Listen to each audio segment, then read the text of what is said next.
God bless you, everybody. Thank you for joining me here at the I Game. Continuing the I series where we're talking about ourselves, how we put ourselves on pedestals, what we think of ourselves. Because so many of us are in search of ourselves. That's what we're really doing. And when you don't fully know yourself, you have to find pieces of you in other people. So sometimes we become followers. Sometimes we become, religious people, we call it idol worshipers, and we've all been guilty of that at different times. But the goal is the I. And sometimes we do lose focus on God and lose focus on our spirits because I want to be somebody. But today I want to talk about is I can change, because all of us want to change. We want to change into something. We want to become more powerful. We want more money. We want to feel better. We want to change our lifestyles. We want to change our level of confidence. We want to change from the poverty mindset to a prosperity mindset, because you want more. Especially those of us living in America. We always want more. Better house, better car, bigger jewelry. We all want stuff. We want these degrees from college, but sometimes we won't have the patience to go. But I just want you to know you can change. I can't change. And that's what we're going to talk about. I can change. But you need a reason to change. You need the process. You want to know how. A lot of us need a why. If you have children, that's usually your why. Because you want to be a superhero for your daughter. You want to be a superhero for your sons. You want them to see that you are a winner and not a victim.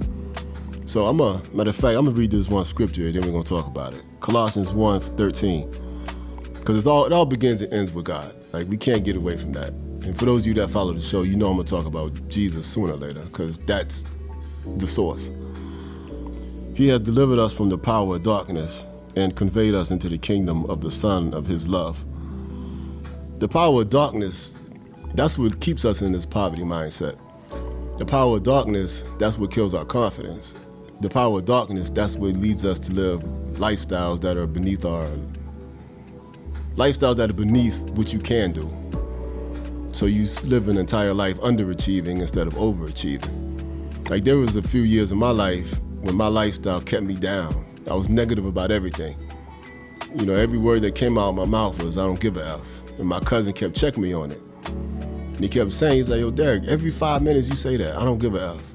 You walking around work all day saying that. And I didn't even realize how negative I was at the time. But my cousin kept telling me, he's like, what's wrong with you? Why are you so depressed? Why are you so negative? And I didn't even catch it because I had been that way for so long. But I was also surrounded by people who had that same I don't give a F attitude. Going back and forth to jail, drunk all day, getting high all day, hating on college kids, seeing people do good and just being jealous and bitter. And I had become a hater because I was surrounded by haters, and I didn't even know I was a hater at the time. Like, I said this in a video a long time ago at the beginning, for those of you that remember, but when I would see black men in suits driving nice cars, we used to say they were acting white. Like, there was a time period in my life when I was that bitter and angry and jealous. Like, why these dudes acting white? Why they kissing up these white folk? But they weren't. They were winning. But because of my own insecurities and my own lifestyle and being around negative company, my mind was corrupt. And every time I saw somebody doing good, I looked at them like they were doing something wrong. And it took a minute for me to get out of that negativity, because I had to change from the poverty mindset to a prosperous, successful mindset. And you need God's help to do that. And you need people connected to God to do that. Because the first thing God's going to do is fix your heart. God's going to fix your heart before he gives you that money. Because if he gives you the money with a corrupt heart, you're just going to become a worse person. And some of y'all know what that looks like. Like, you've seen what some of these rappers are doing. They're getting paid to destroy the minds of children. The music's terrible. Some of these movies are terrible. These music videos are terrible. Like, that ain't God. God don't prosper people to corrupt people. You'll know who God prospered because everything that comes out of them is going to be light and positive and educational. And, we'll talk about, I'll do a whole nother video on the music, but right now we're talking about I can't change. You can't change when you connect to God. But the first thing he's going to do is fix your heart. Then he's going to fix your mind. Because you're also going to have to find out where the source of that poverty mindset came from. Where did it come from? Did you learn it from your mother? Is your mother angry and bitter? Did you learn it from your father? Is he angry and bitter and sad? Like, where did this poverty mindset come from? The TV you're watching, the books you're reading, the people you're around, like maybe you just grew up in one of those neighborhoods. Where did that poverty mindset come from? because we have opportunities to succeed. If you look back over your life, if you're over the ages, I say 25, 21, still a juggle. Some people caught that light at 18. But by the time you're 25, if you look back over your life and if you're really honest, you had opportunities to get up. But what kept you down? Like, there were decisions I made because I didn't want to leave my friends. But then I did the complete opposite with my son. When my son was a sophomore in high school, I literally dragged him to a private school. And, well, let me say it a different way.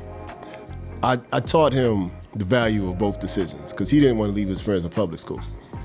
But we talked about it over a period of months, and I made him think, where do you want to be in 10 years? Where do you want to be in 20 years? You stay here with your friends, this is what it might look like. If you go to this private school, this is what it's going to look like. And I forced him to make a decision, and he made the better decision because the next 20 years of his life, he's going to make more money than all of us. But it was a struggle because he didn't want to leave his friends at the public school. So I said I dragged him, but I kind of did, and I'm the father. You have to make decisions for your family. But I don't regret it, and he doesn't regret it now. He's about to graduate from an Ivy League school. So like I said, he's gonna make more money than all of us. But I remember all the opportunities I missed when I was 16, 18, 21, and 25. I was not gonna let my son miss this opportunity because I changed my mindset, I changed my attitude, I changed my lifestyle, and I moved with confidence. Because the thing about confidence is when you know it's the right choice, you'll make it. A lot of times you, and including me, I keep talking about me, but you can change, but you need the confidence to know that your decision is the right one. And that comes from faith and knowledge, which also comes from the company you keep. But you can change your life. If you're broke today, you don't have to be broke this day next year, but you have to make necessary changes, and you need the confidence to do that. So get around the right people. Pray and get over that insecurity. Because when those people come, they're gonna make you feel naked. They're gonna make you feel weak because they're talking about stuff you know nothing about. When I went to school for cybersecurity, they were speaking Japanese to me because I didn't have a clue what was going on. But the more time I spend in it, the more I understand it, then I can double my income in a few months. But it's a new world. And I had to overcome that insecurity and be willing to be a child, because even Jesus said that. Come as a child and you'll win. There are times in your life when you're gonna have to become a child and admit, I don't know. But then people can lift you up to that next level. But you can change your life. You do not have to live in that poverty mind state forever. I know it's comfortable. You got your little job, you get drunk and party on the weekends, you're with your friends and you're comfortable there. But is that what you want forever? Is that what you want for your children and your grandchildren? Because a lot of people who live in certain neighborhoods, they get stuck there generation after generation because it becomes comfortable. You got your food stamps, your cheap rent, your friends next door, your cousin, aunt, uncle, and them right down the street. And people get stuck there because they're comfortable. But that is a poverty mind state. And then when the next person comes with light and they're ready to win and they're telling you what you could do to get better, you hate that person. So there are times when you crush the light and you choose the darkness because it's easier. You don't want nobody to show you what you can be. But you can change. And God is going to give you the power to overcome that darkness and live in his love, and he's going to raise you up. But you have to be willing to change and let go of people. Let go of that old mindset. Get disciplined. And it's a process, but if you do it, you'll win forever. And then your children will win, and then your grandchildren, they won't even experience what you experienced. You can change. And we'll talk more about this later. Peace.